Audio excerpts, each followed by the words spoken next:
हम लोग भक्ति और साम्य सिंधु ग्रंथ से पढ़ रहे हैं। दक्षिण विभाग प्रथम लहरी विभाव नामक और श्लोक क्रमांक 204। इसमें भगवान के एक विशेष गुण का वर्णन हो रहा है, हतारी गतिदायक। हत प्लस अरि प्लस गति प्लस दायक। अरि मतलब क्या होता है? शत्रु। और हतारी मतलब जो शत्रुओं को मार कर गति प्रदान करे।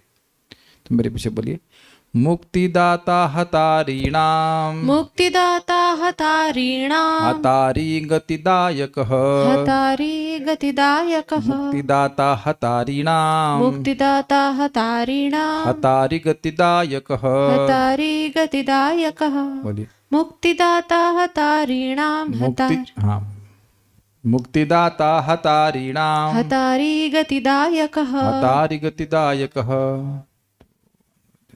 देखते हैं, शत्रुओं को मारकर उन्हें मुक्ति प्रदान करने से श्री कृष्ण को हतारी गतिदायक कहा जाता है। हतारी नाम मुक्तिदाता, शत्रुओं को मारकर मुक्तिदाता उन्हें मुक्ति प्रदान करने से श्री कृष्ण को हतारी गतिदायक को दोबारा आगे छोड़ दीजिएगा, उसको हतारी गतिदायक कहा जाता है। देखिए बड़ी अमेजिंग बात है। क्या अमेजिंग बात है? जो भगवान से शत्रुता कर रहा है और जिसको भगवान मार रहे हैं, यानी एक्सटर्नली स्पीकिंग हिंसा कर रहे हैं, तो वह भी ऐसा रिजल्ट दे रही है जो महान साधकों को नहीं मिलता। ब्रह्म का अनुभव करने के लिए, मोक्ष प्राप्त करने के लिए लोग जन्म जन्मांतर प्रयास करते रहते हैं और नहीं मिलती है मुक्ति। बड़ा कठिन है मुक्ति प्राप्त करना। लेकिन भगवान मारते हैं और उस व्यक्ति का भी शत्रु भाव है, कोई अनुकूल भाव नहीं है, तब भी मोक्ष दे देते हैं। तो ये भगवान की एक अद्भुत शक्ति है, अद्भुत शक्ति। तो सोचिए, जो अब भगवान का भक्त है उसके दोष देख करके क्या भगवान उसका उद्धार नहीं करेंगे? क्या आप मेरा डेरिवेशन समझे बात? जो भगवान से भी, चलो कुछ भी है, काम है, क्रोध है, लोभ है, अज्ञान है, बेवकूफ़ी है, जो कुछ भी आप कह लें, लेकिन कम से कम भगवान से विरोध तो नहीं है कि भगवान को मारने का प्रयास कर रहे हैं। तो जो भगवान पे अस्त्र चला रहा है, भगवान पे मारने का प्रयास कर रहा है, भगवान को मारने का प्रयास कर रहा है, उसको भी भगवान मुक्ति देते हैं। इसलिए किसी भी सूरत में भक्ति तो करनी ही चाहिए। ये बहुत बड़ा डेरिवेशन मिल रहा है इससे। जो अपने शत्रुओं को मोक्ष दे रहे हैं, तो वह तो अपने मित्रों को या अपने प्रति अनुकूल भाव वालों को तो देंगे ही ना। और एक और बात है, जो भगवान के प्रति द्वेष भाव रख रहा है, तो उसमें कौन सा अनर्थ नहीं होगा? पहले ये बता दीजिए। क्या काम नहीं होगा, कि क्रोध नहीं होगा, कि लोभ नहीं होगा, कि मद नहीं होगा, कि मात्सर्य नहीं होगा? क्या नहीं होगा? सब होगा। मूल अनर्थों का जड़ तो यही भगवान से द्वेष है, और वो तो प्रकट द्वेष कर रहा है। तो ऐसे द्वेषी को भी भगवान पवित्र करके मुक्त कर देते हैं, ब्रह्म ज्योति में लीन कर देते हैं, मतलब इतनी बड़ी उपलब्धि दे देते हैं। तो क्या क्यों करते हैं? भगवान का स्वभाव इस प्रकार का है। तो अब भक्तों को मुक्त क्यों नहीं करेंगे? संदेह इसमें नहीं करना चाहिए। दुर्गम संगमनी टीका, मुक्ति यह पद एक उपलक्षण है और इससे पूतना आदि में भक्ति देने का गुण भी जानना चाहिए। बहुत सुंदर बात है। देखिए, भक्ति की तुलना में मुक्ति एकदम तृण समान तुल्य है, अर्थात बिल्कुल हीन है। यद्यपि इस जगत के बंधन की दृष्टि से देखा जाए तो मुक्ति किसी को प्राप्त हो गई, जगत का बंधन समाप्त हो गया, तो बहुत बड़ा लाभ हो गया है। लेकिन भगवान की भक्ति प्राप्त करना ये ऐसे है, समझ लीजिए, जैसे मान लीजिए कोई जेल से बाहर निकल गया है, तो जो जेल से बाहर निकल गया है उसकी तुलना उन लोगों से करें जो जेल में है, तो बहुत बड़ी उपलब्धि है। लेकिन जो जेल से बाहर निकल गया है वह अब प्राइम मिनिस्टर की सेवा नहीं कर रहा होता है। तो प्राइम मिनिस्टर की सेवा करने वाले की तुलना अगर जस्ट जेल से बाहर निकले वाले व्यक्ति से करी जाए तो कोई तुलना तो है ना है। वो व्यक्ति जेल से बाहर आ गया है तो उसका मतलब यह नहीं है कि वो प्राइम मिनिस्टर की सेवा करने के योग्य हो गया है। तो आप अंतर समझ गए ना? सेवा भक्ति मतलब सेवा, भगवान की भक्ति में सेवा और मुक्ति में कितना बड़ा अंतर आ रहा है। क्लियर हो गया? तो अविद्या का बंधन नहीं है, जैसे कि जेल का बंधन नहीं है, ठीक है, नहीं है। लेकिन कृष्ण की सेवा नहीं मिली। जैसे कि सुखदेव गोस्वामी मुक्त थे, लेकिन उनको कृष्ण की सेवा नहीं मिली थी, उसका उनको पता नहीं था, वॉज नॉट सर्विंग कृष्णा। तो ये तो आप थोड़ा समझ लीजिएगा। तो पॉइंट यहाँ पे क्या, उपलक्षण का क्या मतलब होता है? उपलक्षण मतलब होता है कि एक बात कही है तो उसको अन्य चीज़ों को भी ग्रहण करना चाहिए। तो मुक्ति एक श्रेय है, एक श्रेय कहा जाता है, लेकिन उससे एक महान श्रेय को भी ग्रहण करना होगा जो कि नहीं सुनाई पड़ रहा है। एक्चुअली मुक्ति शब्द यहाँ पे नहीं है, गति शब्द है, हतारी गतिदायक। एक मिनट रुकिए, महान मुक्ति शब्द भी है, मुक्तिदाता हतारी नाम हतारी गतिदायक। तो देखिए पॉइंट क्या है। अब एक बड़ा सुंदर बात है, एक श्लोक श्रीमद् भागवत में आता है, तत्तेनुकंपाम सुसमीक्षुमानः भुंजान एवात्म कृतम विपाकम हृदवाग वपुर्भिर विदधन नमस्ते जीवेत यो मुक्ति वैदेशदाय भाग। जो व्यक्ति हर चीज में भगवान की कृपा को ही देखता है और जो भी सुख दुख आ रहा है वो अपने ही विकर्म को, अपने ही विपाक को देखता है। मतलब ये मेरा ही पका हुआ है, मैंने कर्म किया, इस कारण से मुझे भोगना पड़ रहा है, लेकिन ठाकुर जी बड़ी कृपा करके बहुत कम दे रहे हैं। तो ऐसी मनोभाव से अगर कोई व्यक्ति रहता है, ऐसे कार्य जीता है, तो उसके लिए मुक्ति दाय भाग हो जाती है। मुक्ति दाय भाग मतलब जैसे कोई लड़का जिंदा रहे तो अपने आप पिता का संपत्ति मिल जाती है, ऐसे ही उसको मुक्ति बिना किसी प्रयास के मिल जाती है। तो इस बात को जब सार्वभौम भट्टाचार्य सुने तो उनको अच्छा नहीं लगा, उसको कर दिए भक्ति पदे सुदाय भाग। तो महाप्रभु का ये किस कारण से आपने श्लोक चेंज किया? तो कहते ये मुक्ति हमको अच्छा नहीं लगता है, क्योंकि ये अब ब्रह्म ज्योति में लीन होने का आशय सूचित करता है। तो महाप्रभु प्रसन्न हुए कि ये पहले मायावादी थे, ये ब्रह्मवादी थे, मुक्ति के पीछे भाग रहे थे, और अब उनको मुक्ति शब्द भी अच्छा नहीं लग रहा। फिर महाप्रभु ने समझाया कि भगवान को मुकुंद कहते हैं। तो मुक्ति पदे का मतलब मुक्ति जिनके चरणों में है, अर्थात श्री कृष्ण के चरणों की प्राप्ति करता है। कुछ समझ पा रहे हैं आप बात? तो जो सर्वश्रेष्ठ मुक्ति है वो क्या है? भगवान की भक्ति। तो आपको मुक्ति दाता का मतलब है कि केवल मुक्ति ही नहीं देते हैं, भगवान की भक्ति भी प्रदान करते हैं। आप सब जानते हैं, अहो वकीयम स्तनकालकूटम जिघांसया पेद साधवी लेभे गतिम, गति देखिए क्या गति, देखिए गति शुद्धार, लेभे गतिम धात्री उच्चताम ततोन्यम कम वा दयालुम शरणम भजे महा। गति मीन्स डेस्टिनेशन, गंतव्य। तो वहाँ अब बकी है, बकासुर की बहन है, राक्षसी है, बच्चों को मारती थी, भगवान को भी मारने के लिए आई थी, कालकूट जहर दिया, सारे दोष थे, भगवान को मारने के लिए आई, और भगवान मार के क्या दे दिए? धात्री गति, ना कि मुक्ति गति। कुछ क्लियर हो रहा है?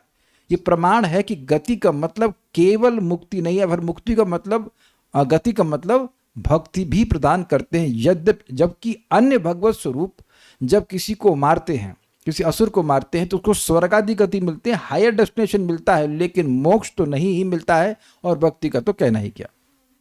माइक पे बोलिए अगर कुछ बोलना है, नहीं तो मत बोलिए। वह पहले भी इस प्रकार कहा गया है, अमी कृष्णे किल अद्भुता। यह सब गुण श्री कृष्ण में निश्चय ही अद्भुत रूप से प्रकट हैं। भक्ति रसामय सिंधु 2.1.14 नोट। ये श्लोक हम लोग पहले पढ़ चुके हैं और इसमें बताया गया है, अवतारावली बीजम हतारि गतिदायक आत्मा राम गणाकर्षी इत्यमी कृष्ण किलाद्भुतः। ये जो गुण है ये भगवान विष्णु में भी पाए जाते हैं। अवतारावली बीजम, अवतारों की पंक्तियों के मूल हैं, वैसे शिरोदक्षा विष्णु भी हैं। हतारि गतिदायक, वह मारने वाले को गति प्रदान करने वाले हैं। आत्म राम गणाकर्षी, जो आत्म राम गण हैं उनको आकर्षण करने वाले भगवान विष्णु भी करते हैं, विष्णु स्वरूप में भी करते हैं। लेकिन इति अमी कृष्ण किल अद्भुता, किल मतलब निश्चित ही कृष्ण में ये तीनों गुण विशेष रूप से हैं, कुछ अद्भुत रूप से। तो क्या अद्भुतता है? यही अद्भुतता है। अहोबत, अहोबत शब्द ही अद्भुतता को, आश्चर्य को सूचित करता है कि उनको मारने के लिए आई और उन्होंने, भगवान ने उसको धात्री गति दी। ऐसा और किसी विष्णु स्वरूप में भगवान नहीं किए हैं। तो समझ गए बात कि श्री कृष्ण जो हैं वह उन गुणों को अद्भुत रूप से, आश्चर्यजनक रूप से प्रस्तुत करते हैं। इसीलिए श्री कृष्ण का आश्रय लेना चाहिए। भक्ति सार प्रदर्शनी। मुक्तिदाता आदि लक्षण तो श्री कृष्ण में ही निष्ठ गुणों के हैं। उनका नारायण आदि में साधारण रूप से गतिदायकत्व आदि सामान्य धर्मों का आश्रय लेकर ही जानना चाहिए। इसको समझा देता हूँ नोट से। भगवान नारायण जब किसी को वध करते हैं तो उसको स्वर्ग आदि गति प्रदान करते हैं, न कि मुक्ति या भक्ति। देखिए बात क्या है, बात यह है, रुकिए, कह रहे हैं कि मुक्ति प्रदान करने का गुण तो केवल और केवल श्री कृष्ण में है। हतारी गतिदायक विष्णु भी हैं, लेकिन उस सेंस में कि गति मतलब स्वर्ग। अरे रुकिए, सुनिए तो सही, गति का मतलब है स्वर्ग, न कि मोक्ष। जब भगवान विष्णु किसी को मारते हैं तो वह मुक्त नहीं होता है, वो जन्म बंधन के जन्म मृत्यु के बंधन से मुक्त नहीं होता है, वह प्रमोट हो जाता है स्वर्ग आदि में। जैसे कि हिरण्यकश्यप हिरण्याक्ष को भगवान ने मारा, वराहदेव ने मारा और नरसिंहदेव ने मारा, तो वो प्रमोट हो गए, वो रावण बन गए और क्या नाम है, कुंभकर्ण,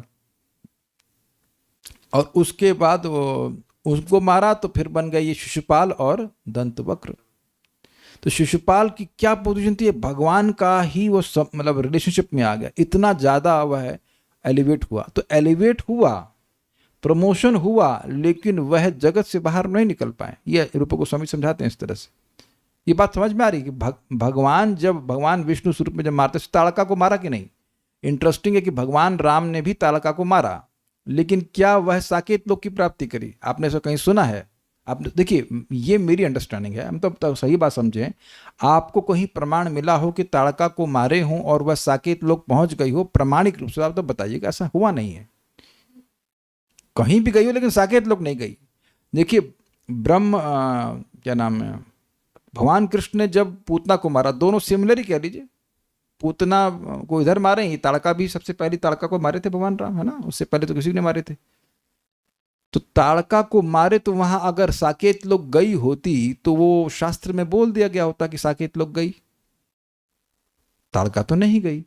लेकिन वही भगवान, वह अलग व्यक्ति नहीं है, लेकिन वो दे नहीं रहे। आप थोड़ा समझने का प्रयास कीजिए, भगवान राम और भगवान श्री कृष्ण अलग व्यक्ति नहीं है, लेकिन वो कृपा को पूरा खोल के नहीं दे रहे हैं स्वेच्छा से। तो सदगति हुई उसकी, इसमें संदेह नहीं, भगवान के हाथ से मरी, ताड़का की बात कर रहा हूं, लेकिन वह मुक्त नहीं हुई। और भगवान कृष्ण मारे तो अब क्या पूतना मुक्त होने के लिए आई थी? क्या गोलोक की प्राप्ति करने के लिए आई थी?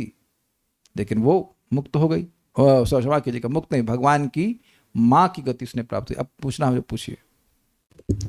प्रभु जी, भगवान के जो अवतार हैं तो वो स्वर्ग प्रदान करते हैं अगर मारते हैं तो पावर उनमें भी नॉट नेसेसरली हायर डेस्टिनेशन प्रदान करते हैं, उनकी जो इच्छा हो, लेकिन मोक्ष नहीं देते।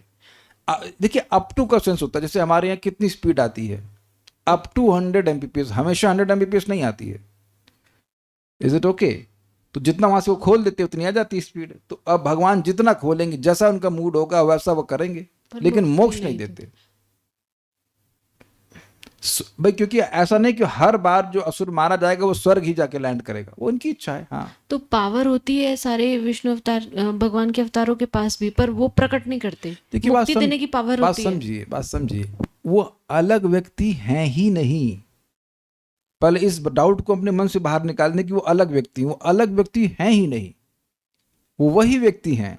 लेकिन वराहदेव और भगवान कृष्ण में कोई भेद नहीं है, लेकिन वह अपनी स्वेच्छा से, that is called sweet will, अपनी स्वेच्छा से वह उस शक्ति को पूर्णतः प्रस्तुत नहीं करते हैं। क्या वराहदेव को सिखाना पड़ेगा फ्लूट कैसे बजाई जाए?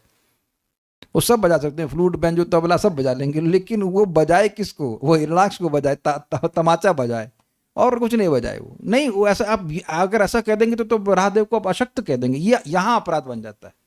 जब वराहदेव बांसुरी नहीं बजा रहे हैं तो कोई कहे कि अरे तो बांसुरी नहीं बजा सकते, तो कम, ये अपराध है। वो अपनी इच्छा से नहीं बजा रहे, नहीं कर रहा, खत्म हो गई बात। आप यहाँ देखिए कि मैं क्लास 10:30 बजे करता हूँ, आज मेरा मन कर गया 9:30 बजे करने का, मन क्या कर गया, आप जल्दी करना चाहते हैं तो आप लोग रोक लेंगे। कोई कहेगा आप क्लास 9:30 बजे कर रहे हैं, हम नहीं आएंगे, तो बताओ आप लोग रोक सकते हैं? बताइए, किसी दम है रोकने की? अच्छा, आप लोग मान लीजिए ना आना चाहें तो मैं आपको कोई आपको खींच सकता है? तो आप में इतनी स्वेच्छा है कि ये करें कि ना करें, अग्रीड। तो भगवान की स्वेच्छा का मतलब, उनकी स्वेच्छा है कि वराह रूप में नहीं बजाएंगे मुरली, करते रहो प्रार्थना, नहीं बजाऊंगा मुरली। कोई नहीं वराहदेव को बोल रहा है कि आप मुरली बजाइए, नहीं, इट डजंट। नरसिंहदेव को बोलेगा कोई आप थोड़ा सारंगी बजाओ?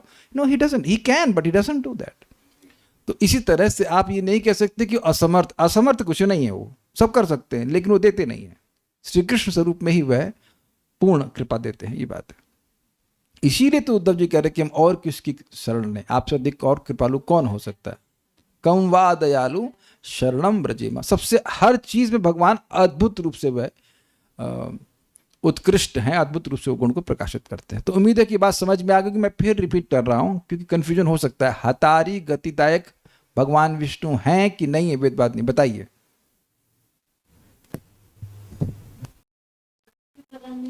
मेरा प्रश्न क्या है? मेरा प्रश्न हतारी गतिदायक हैं कि नहीं है?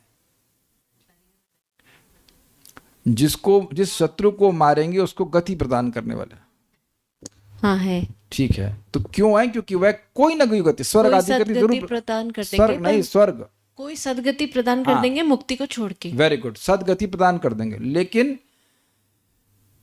लेकिन भगवान विष्णु मोक्ष नहीं देते हैं। तो जो यहाँ पे शब्द, जो डेफिनेशन दी जा रही है उस सेंस में कि मुक्ति प्रदाता, तो मुक्ति प्रदाता का जो गुण है वो तो श्री कृष्ण में ही निष्ठ है, अर्थात फिक्स्ड है। फिक्स्ड मतलब बस श्री कृष्ण ही मुक्ति देते हैं असुरों को। बहुत ध्यान से सुनिएगा, भगवान विष्णु अपने भक्तों को मुक्ति देते हैं, ऐसा नहीं कि मुक्ति देते ही नहीं है वो, लेकिन भक्तों को देते हैं, वह असुरों को नहीं देते, असुरों को मार के नहीं देते, सो टू स्पीक। असुर अगर भक्त बन जाए तो अलग बात है, लेकिन अब भगवान कृष्ण भक्तों को तो खैर भक्ति देते ही हैं, लेकिन वह असुरों को भी अप टू भक्ति दे सकते हैं। अप टू इसलिए बोल रहा हूं कि सभी को वह भक्ति दें ऐसा जरूरी नहीं है। किसी को भगवान ने सायुज्य भी दिया है, जैसे कि अघासुर को सायुज्य दिया, वहां भक्ति नहीं दी है। तब कहेंगे वहां क्यों नहीं दिए? बस स्वेच्छा उनकी, नहीं दे रहे, हम भगवान है, जाओ कंप्लेन करो किसी से, नहीं देंगे। तो अघासुर भगवान की सेवा बिल्कुल ही नहीं किया। आप देख सकते हैं कि पूतना कम से कम ये भाव लेके आई थी कि मैं इसको दूध पिलाऊंगी, वो तो जहर पिलाना चाहती थी, तो ये भी कारण हो सकता है। But whatever, you can not ascribe any reason कि भाई ऐसा क्यों कर रहे हैं। अघासुर को सायुज्य दिया यानी कि मुक्ति, और पूतना को धात्री गति दी यानी भक्ति। सम वाली बात नहीं है, वो इनकी स्वतंत्रता है, उनकी मन में जो आएगा वो करेंगे। आप कुछ कर नहीं सकते इसमें, बट इतना निश्चित है कि मिनिमम मुक्ति तो जरूर देंगे, ये अर्थ है। मारेंगे तो मुक्ति जरूर देंगे, अब मूड हुआ तो भक्ति भी दे देंगे, जो वो उनकी जैसी उनकी इच्छा हो। ये क्लियर हुआ? यानी जितने भी, एक समझी बात, जितने भी असुरों को भगवान ने मारा, बिल्कुल निर्विवाद रूप से आप कह सकते हैं कि भगवान श्री कृष्ण के द्वारा मारे गए सारे असुरों को मोक्ष मिल गया। इसमें एक और भी इंटरेस्टिंग बात है कि एक भक्त पूछ रहे थे कि इधर कुरुक्षेत्र के युद्ध में सब तो वासनाओं से रहित नहीं हो पाए थे, तो भगवान ने कैसे उनको भगवान के पास उनको अपने स्वरूप की प्राप्ति कैसे हुई? तो देखिए, पहली बात तो भीष्मदेव के वक्तव्य से समझना होगा, हतगता स्वरूपम, जो भी वहां मरे उनको अपना स्वरूप प्राप्त हो। लेकिन इसके काफी अर्थ हैं। जिनको, जो भगवान को देख करके मरे और उनको भगवान को उन्हें अप्रिशिएट करे, कितना सुंदर हैं, उनके रूप को थोड़ा अप्रिशिएट किया तो उनको सारूप्य मिल गया। लेकिन जो भगवान से वैमनस्य बनाए रहे और मरे तो उनको सायुज्य प्राप्त हो। यहाँ भी थोड़ा सा भेद हो जाता है, चीजों का भेद हो जाता है। तो ये सब बातें हैं। अघासुर को सायुज्य मिला। देखने में तो ये लगा कि सायुज्य मिला, क्योंकि वह जब वो फटा उसका, यहाँ से भगवान अंदर प्रवेश कर गए थे और ऊपर से उसकी आत्मा बाहर आ गई। फिर जब भगवान बाहर आए तो उनमें मिल गई। बट मैं थोड़ा सा डाउटफुल हूँ कि सायुज्य मिला कि सारूप्य मिला, क्योंकि भगवान उसके अंदर प्रवेश कर गए थे। But what ever it happens, आप मिनिमम सायुज्य तो मिलेगा, इसे समझ लीजिए। परेशान मत होइए, जो मिनिमम मुक्ति है वह तो जरूर मिलेगी। ठीक है, ये चीज है। तो ये भगवान के संग, इससे एक बात तो बिल्कुल निश्चिंत होनी चाहिए यार, जितने भी अनर्थ हो, कुछ भी हो, हम भक्ति करेंगे, क्योंकि हमारी दुर्गति नहीं होगी इससे। जब असुरों को भगवान ऐसा कर रहे हैं और तो हम लोग को, हम पर भी कृपा करेंगे। ये बात हमको, हम अपने आप को बार बार याद दिलाते रहते हैं, भाई कुछ भी हो, स्ट्रगलिंग डिवोटी हैं तो ही हैं, इसमें कुछ कहने की बात नहीं। लेकिन अब जो कुछ भी हो, भगवान श्री कृष्ण की कृपा इस ओवर फ्लडिंग, मतलब सुनामी सामने हो तो आप क्या हैं, और आपको परिवार क्या है, और हम सब लोग क्या हैं, कुछ नहीं, पूरा घर परिवार सब बहा देगी। तो भगवान की दया की तरफ देखना चाहिए, दयालु है भगवान। अब बड़ा सुंदर श्लोक है, बहुत सुंदर श्लोक है। यहाँ इस बात को एग्जाम्पल से दे रहे हैं कि भगवान ही जीवों को पराभव देने वाले हैं। ये जगत पराभव के बुलाता है, यहाँ पे हार ही हो रही, और इसी को पवर्ग भी कहा जाता है। तो वही भगवान जो पवर्ग देने वाले हैं, वही अपने शत्रुओं को अपवर्ग देने वाले हैं।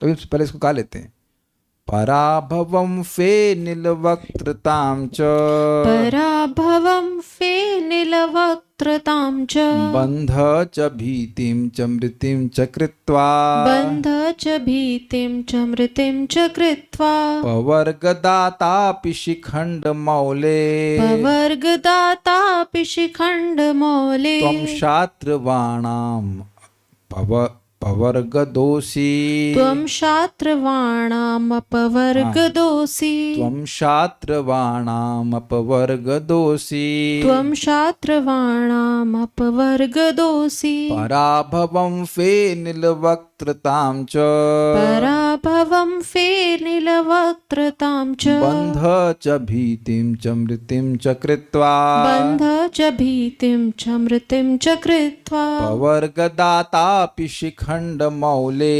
पवर्गदातापि शिखण्डमौले त्वं शात्रवाणामपवर्गदोषी त्वं शात्रवाणामपवर्गदोषि पराभवं फेनिलवक्त्रतां च पराभवं फेनिलवक्त्रतां च बन्ध च भीतिं च मृतिं च कृत्वा बन्ध च भीतिं च मृतिं च कृत्वा पवर्गदातापि शिखण्डमौले पवर्गदातापि शिखण्डमौले त्वं शात्रवाणामपवर्गदोषि त्वं शात्रवाणामपवर्गदोषी। बहुत मजेदार श्लोक है।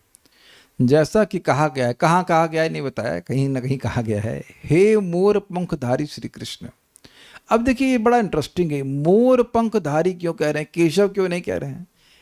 ये भगवान की सुकुमारता को सूचित कर रहा है। जो मोर पंख को धारण कर रहे हैं अत्यंत सुकुमार हैं, लेकिन गुण जो वर्णन हो रहा है वो उनकी शक्ति का हो रहा है। बड़ा बड़ा विरोधास्पद सा ही बात है ना। बोलते केशव जो ब्रह्मा और शिव को भी अपने नियमन में करने वाले हैं, ऐसा बोलते, लेकिन ऐसा नहीं बोल रहे हैं। ये थोड़ा अलग है, बहुत सॉफ्टनेस सूचित हो रही है ना, जो मोर पंख धारण कर रहे हैं। सौंदर्य भी सूचित हो रहा है। आप शत्रुओं को पराभूत करने वाले हैं। फेनिल वक्त्रता अर्थात उनके मुख में से झाग निकलवा देने वाले हैं, बंधन तथा मृत्यु देने वाले हैं। अतः पवर्ग देने वाले होकर भी आप उन्हें अपवर्ग मुक्ति ही प्रदान करते हैं। ये समझ में नहीं आया होगा, मैं समझाता हूं। हे श्रीखंड मौले, हे मयूर पंखधारी श्री कृष्ण, त्वम आप पराभवम पराजय। देखिए हिंदी तो पढ़े ही होंगे, और हिंदी में एक प वर्ग आता है। प, फ, ब, भ और म। तो जो भी जीव भगवान से द्वेष करते हैं, वो उनसे शत्रुता मानते हैं, एनवियस लिविंग एंटिटीज, तो उनको ये पराभव प्राप्त होता है। पराभव मतलब इस जगत में बार बार, भाई देखो सिंपल सी बात है, इस जगत में व्यक्ति जन्म ले रहा है, जन्म लेना ही हार है। उसका साम्राज्य छूटा हुआ। साम्राज्य क्या है जीव का, कि वह अपने आप को भगवान के निकट श्री कृष्ण के सेवक के रूप में देखे, वो छूटा हुआ है उसका, तो उसका पराभव है।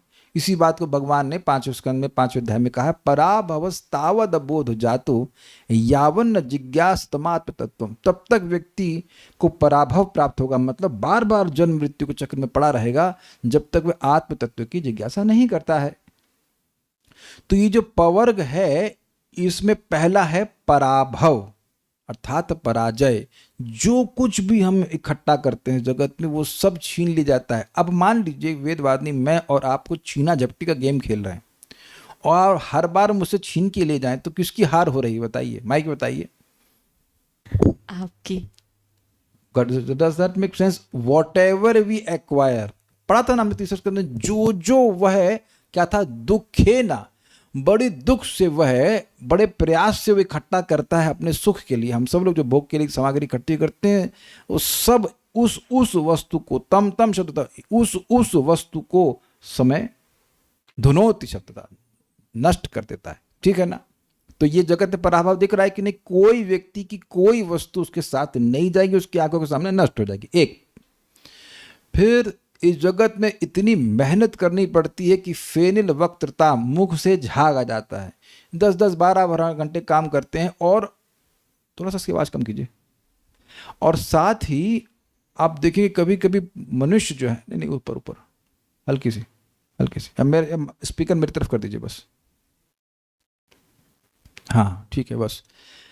तो आप ये देखा होंगे कि लोग रिक्शा खींच रहे हैं, ठेला खींच रहे हैं, तो मुख से लिटरली झाग आ रहा है।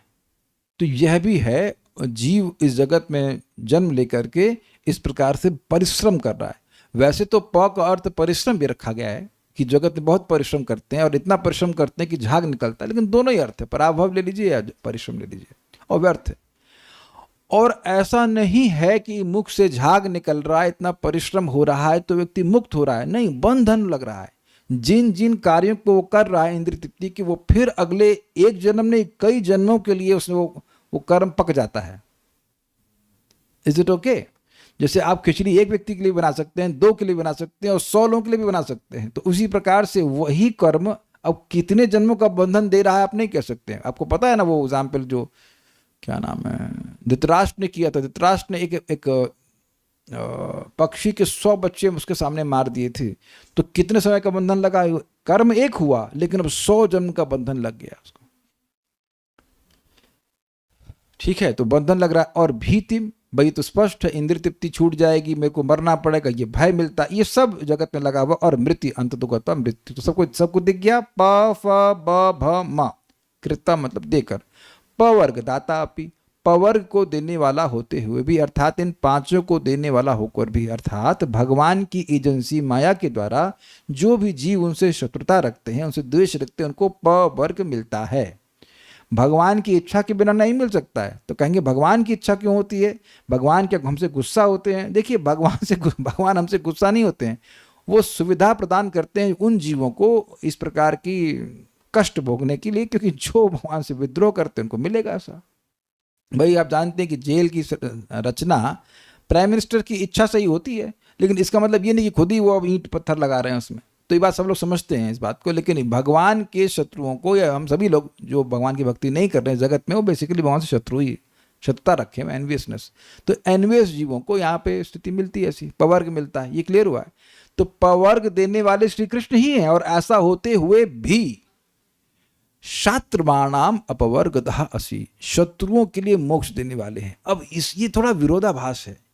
जो जगत में जीव भगवान से द्वेष कर रहे हैं लेकिन एकदम शत्रु नहीं है, एकदम भगवान पे बाण नहीं मार रहे हैं, तो उनको सबको पवर्ग मिल रहा है, उनको बंधन मिल रहा है, पराभव मिल रहा है, झाग निकल रहा है, बंधन मिल रहा है, मर रहे हैं। लेकिन जो शत्रु हैं, कदाचित वह भगवान के सामने आ जाए, उनको मार रहे हैं श्री कृष्ण को, तो भगवान उनको अपवर्ग दे रहे हैं। ये है ना मजेदार बात?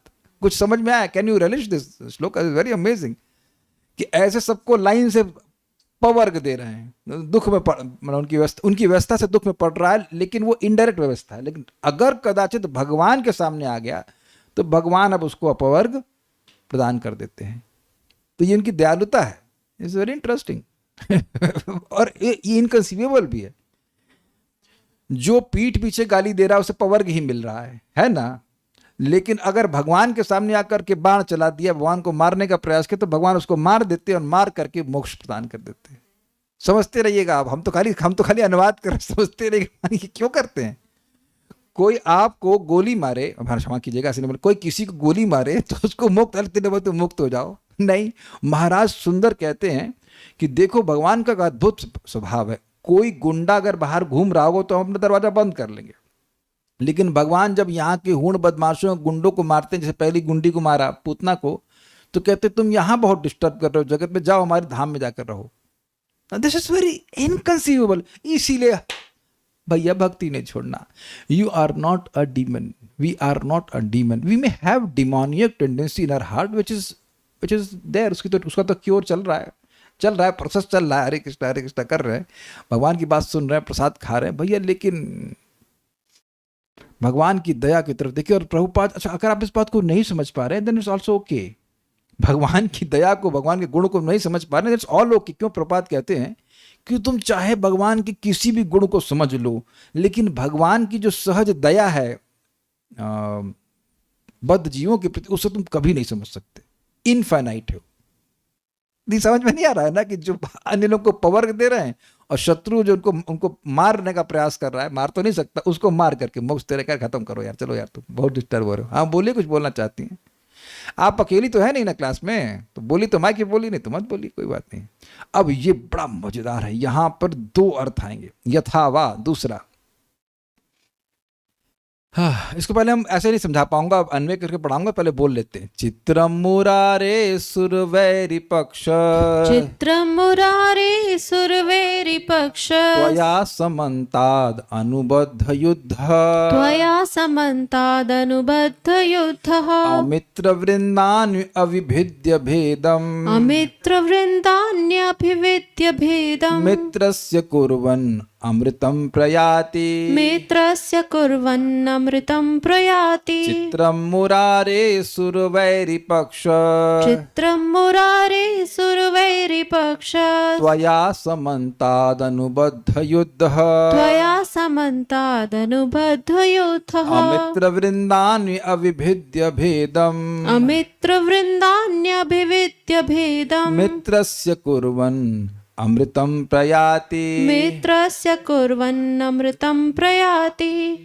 चित्रं मुरारे सुरवैरि पक्ष, चित्रं मुरारे सुरवैरि पक्ष, त्वया समन्तादनुबद्ध युद्धः, त्वया समन्ताद् अनुबद्ध युद्धः, अमित्रवृन्दान्यभिविद्य भेदम्, अमित्रवृन्दान् अविभिद्य भेदम्, मित्रस्य कुर्वन् अमृतं प्रयाति। मित्रस्य कुर्वन् अमृतं प्रयाति। इस श्लोक को समझने में हमको थोड़ा समय लगा था। इसके दो अर्थ हैं, श्लेष में है। पहले अनुवाद देखते हैं। और भी कहा गया है, हे मुरारी, आपके चारों ओर युद्ध में जुटा हुआ देवताओं के शत्रुओं यानी असुरों का समूह अपने शत्रुओं यानी देवताओं का नाश किए बिना सूर्य मंडल का भेदन कर अमृतत्व अर्थात मोक्ष को प्राप्त करता है। ये बड़े आश्चर्य की बात है। अन्वय से समझाऊंगा। हे मुरारी मतलब मुर नामक दैत्य के अरियन को मारने वाले श्री कृष्ण। यहां समझ में आ रहा है ना, अच्छा शब्द है, क्योंकि असुरों के मारने की बात आ रही तो मुरारी शब्द बिल्कुल सटीक है, सही है। चित्रम मतलब आश्चर्य। देखिए, ये एक्सप्लेन नहीं कर रहे हैं, आश्चर्य प्रस्तुत कर रहे हैं। आश्चर्य प्रस्तुत किया जा रहा है, एक्सप्लेन नहीं किया जा रहा कैसा हो कैसे रहा है। तो हमसे मत पूछिएगा ऐसा कैसे हो रहा है। जब यही जो श्लोक बोलने वाले को आश्चर्य हो रहा है तो समझने वाले को क्या होगा। वो भी कलियुग का जीव, कान अंडरस्टैंड। आश्चर्य करिए, मजे लीजिए, आश्चर्य की। सुर वैरी पक्ष बिल्कुल स्पष्ट है। सुरो यानी देवताओं के वैरी पक्ष, देवताओं के शत्रु यानी असुरों का पक्ष। त्वया समन्ताद आपके द्वारा सब ओर से। अब फोटो तो नहीं रखे हैं लेकिन है वर्णन, जब देवासुर संग्राम या कहीं तो हुआ था, जब भगवान अवतरित होते हैं तो गरुड़ के ऊपर चढ़ करके, तो अब सारे उनको असुर देख रहे होते हैं, तो सब तरफ से युद्ध करते हैं। देवता अलग से तो हार जाएंगे, तो भगवान सपोर्ट करने के लिए आते हैं, युद्ध करते हैं। जब युद्ध में अवतरित होते हैं तो गरुड़ जी पर आसीन होते हैं, तो सारे जो असुर हैं उनको देखते हैं। ये उद्धव जी ने बोला है, तीसरे स्कंद में उद्धव जी ने बोला है कि वो असुर कितने भाग्यवान है कि मरते समय वो आपको देखे और आपके चक्र द्वारा वो कटे, उनकी गर्दन कटी और भगवान के पास चले गए। ये वो स्मरण वहाँ पे कर रहे हैं, वही फोटो हम वहाँ पे रखे हैं, वही मुझे स्मरण आ रहा है। तो सब ओर से मतलब सब ओर से भगवान को घेर करके मारने का ही प्रयास कर रहे हैं। और बात भूल जाएं तो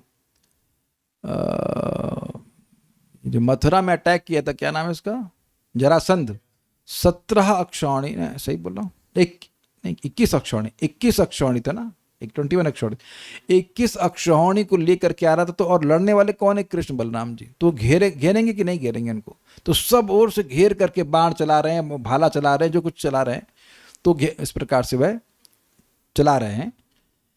अनुबद्ध युद्ध, युद्ध में संलग्न होकर भी। अनुबद्ध युद्ध मतलब हुआ कि युद्ध ही करने में लगे हैं, कोई उनका नो मर्सी, उनकी तरफ से कोई और भावना नहीं है, बस कृष्ण से युद्ध करना है, इनको मारना, यही उनका बंधन लगा हुआ। नितराम बंधन मतलब मन में बस यही लगा कि श्री कृष्ण को मारना है, श्री कृष्ण मेरे शत्रु हैं, यही बंधन उनका लगा हुआ है।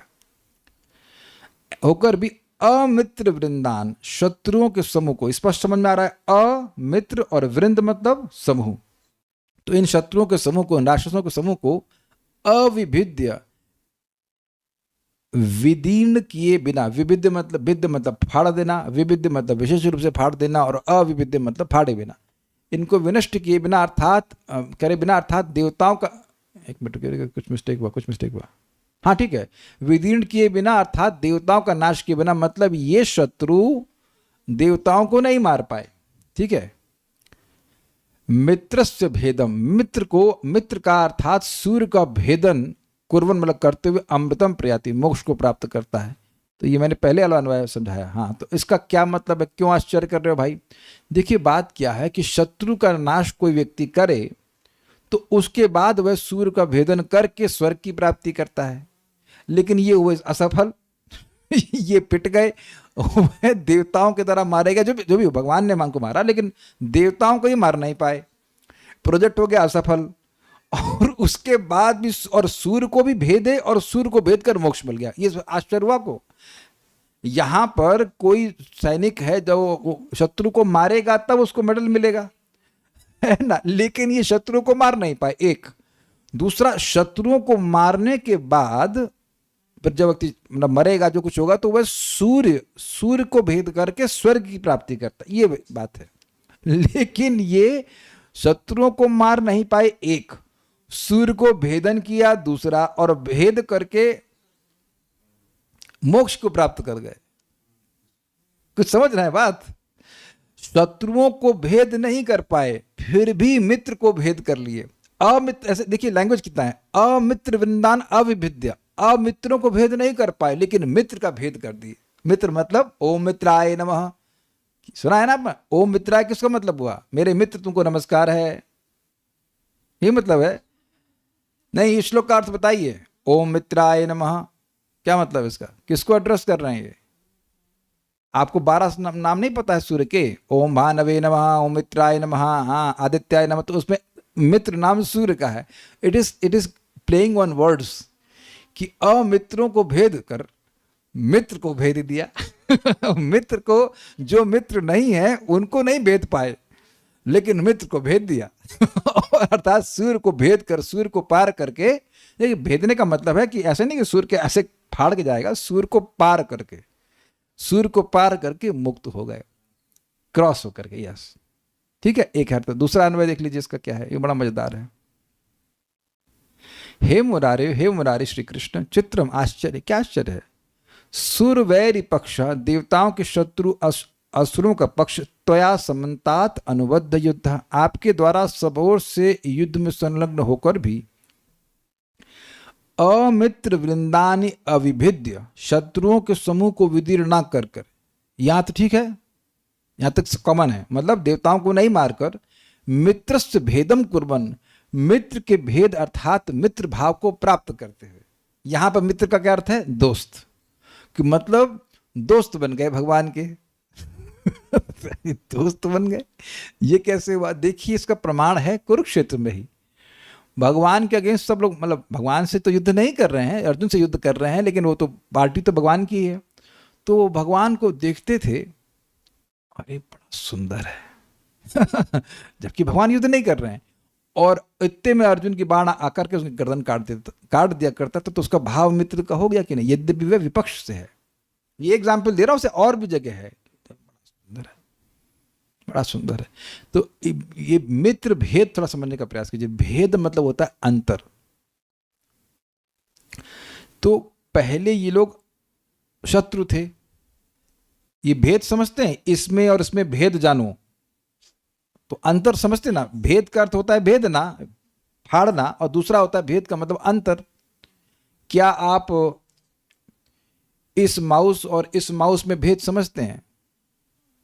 तो ये माउस किस लिए आता है काम? ये माउस नहीं, ये फोन है। तो आप समझे, ये फोन और इस माउस के भेद को आप समझते हो, इसका भेद। यहाँ फाड़ तो न रहे इसको। तो ये कह रहे हैं कि मित्र भेदस्य कुर्वन्, मित्रस्य भेदम कुर्वन्, मतलब मित्र के रूपांतरण को करते हुए। जो डिफरेंस था, मतलब पहले तो वह अमित्र थे, लेकिन अमित्र यहां पर शब्द जो है, वो अमित्र शब्द जो है वह देवताओं को रेफर कर रहा है, तो उसकी बात नहीं हो रही है। अमित्र वृंदानी मतलब जो असुरों के अमित्र हैं उनको अविभेद्य, तो वो अर्थ वही रहा। लेकिन यहां कह रहे हैं कि आप पहले लीजिए ना, पहले वो असुर थे, वह शत्रु पक्ष में थे, तो अब क्या हो गया? मित्रस्य भेदम कुर्वन्, वह मित्र बन गए भगवान के, तभी तो भगवान ने मोक्ष दे दिया। देखिए भगवान भगवत गीता में कहते तान हम सुरान क्रूरान संसारेषु तनहाम संसारेषु नराधमान, जो नराधम है, जो भगवान के विरुद्ध चलते हैं, उनको भगवान आसुरी योनि में जान डालते हैं नॉर्मली। लेकिन जब भगवान उनको मार देते हैं, मतलब इतना अच्छा वो असुर बन जाए कि भगवान से मरने लायक हो जाए, तो भगवान मार करके उसे अपना मित्र बना लेते हैं। अरे पूतना को मित्र बनाया कि नहीं बनाया? वो भी तो मारने ही आई थी। बकासुर अगासुर सबको मित्र बना लिया कि नहीं बना लिया? किसी मित्र को, किसी को आप मोक्ष दे दीजिए तो वो मित्रता हुई कि नहीं उसके प्रति? तो यही बात यहाँ पर कह रहे हैं कि मित्रस्य भेदम कुर्वन्, उनके मित्र के भेद को करते हुए अमृतम प्रयाति, मोक्ष को प्राप्त कराता है। देखिए यहाँ पर अमृतम शब्द का मतलब ब्रह्मानंद की प्राप्ति करा रहा है। भाई कोई मित्र है, घर पे आए आपके, तो बढ़िया चीज खिलाते हैं कि नहीं, जूस पिलाते फर्स्ट क्लास, तो भगवान उसको मित्र करके, उसको अपने उसका जो प्रतिकूल भाव है उसको चेंज करके अनुकूल भाव करके, उनकी शक्ति ऐसी है, करके उसको मोक्ष प्रदान कर देते। ये उनकी शक्ति है भाई चीज़ें यहाँ अपनी शक्ति के अनुसार कार्य करती हैं। जैसे हम लोग शेव कराते हैं तो उसके बाद वो चीनी जैसी चीज़ घिसते हैं, उसका नाम है फिटकरी, लेकिन बड़ी जलती है। तो आप कहें अरे चीनी लगा रहा है, चीनी लगा रहा था, आपके मानने से चीनी हो जाएगी, वो लगेगी फिटकरी बड़ी तेज लगती है, लेकिन वो जो भी खून वून होता है वो रोक देती है। समझ रहे हैं ना? फिटकरी का अनुभव तो माताओं को भी होगा, कभी कट जाता है तो हल्का सा लगाते हैं तो जलता है कि नहीं जलता है। तो जब फिटकरी अपना प्रभाव डाल रही है, चीनी अपना प्रभाव डाल रही है, तो आपके भाव की अपेक्षा नहीं करे तो भगवान ही बस भाव की अपेक्षा करेंगे। वो भाव को चेंज कर सकते हैं, कर देते हैं, बस उनकी इच्छा होनी चाहिए। उनकी इच्छा हो गई तो कर देते हैं, और ऐसा करते ही हैं, वो ऐसा करते ही हैं। ऐसा नहीं कि किसी असुर को मोक्ष देंगे किसी को नहीं देंगे, सबको देते हैं। देखिए हम बार बार रिपीट कर रहे हैं, जब असुरों को मिला, असुर सकल पाइल चरण, जब असुरों को, सारे असुरों को आपका चरण मिल रहा है तो पर अपना भी चांस है। 100% अपना चांस नहीं, अपना 100% मिलेगा, भगवान की व्यवस्था से मिल जाएगा। वो भगवान की कृपा से, भगवान की व्यवस्था से मिलता है, हमारे करने कराने से कुछ नहीं होता। ये बात रखना चाहिए ध्यान। दुर्गम संगमनी टीका। एक बात हम थोड़ा सा गलती ये कर गए कि जो दूसरा वाला अर्थ था वो पहले बता दिया। जो मित्र शब्द का मुख्य अर्थ है वो दोस्त होता है, तो जो पहले वाला अन्वय था वो पहला अर्थ था, और जो दूसरा वाला मित्र का अर्थ है सूर्य, वो श्लेष अर्थ था। श्लेष मीन्स सेकेंडरी ध्वनित अर्थ, ध्वनित नहीं कहूँगा, सेकेंडरी मीनिंग, इसे कहते हैं प्लेइंग ऑन वर्ड्स। तो एक तो जो मित्र वाला शब्द था वो पहला वाला अर्थ था, और जो मिला मित्र सेंस में, दोस्त के अर्थ में, और दूसरा मित्र का अर्थ सूर्य, वो दूसरा अर्थ है। अमित्र वृंदान विभिद्य, शत्रुओं के समूह को विदीर्ण न करके, ऐसा ही पाठ है और कोई पाठ नहीं है। जीव गोस्वामी कह रहे हैं। दूसरा कह रहे हैं दूसरे पक्ष में मित्र शब्द का अर्थ सूर्य है, मतलब पहला अर्थ आप लेंगे मित्र मतलब मित्र, जो कि प्रसिद्ध अर्थ है, और दूसरा मित्र का अर्थ है सूर्य, की सूर्य को भेदन करके वह मोक्ष को प्राप्त कर लेते हैं। So we are finishing with this. I think you relished this little bit, इसीलिए तो हम आज क्लास जल्दी कर दी। आज तो क्लास कैंसिल करने का बिल्कुल मन नहीं था, बहुत अच्छा श्लोक थे। कुछ समझ पाए, जो नहीं समझ पाए वापस में अगर आप चाहें तो रिकॉर्डिंग सुन लीजिएगा। Will just post after the class. Thank you so much. Shri भक्ति स्वामी सिंधु की जय, श्रील प्रभुपाद की जय, निताय गौर प्रेमानंदे।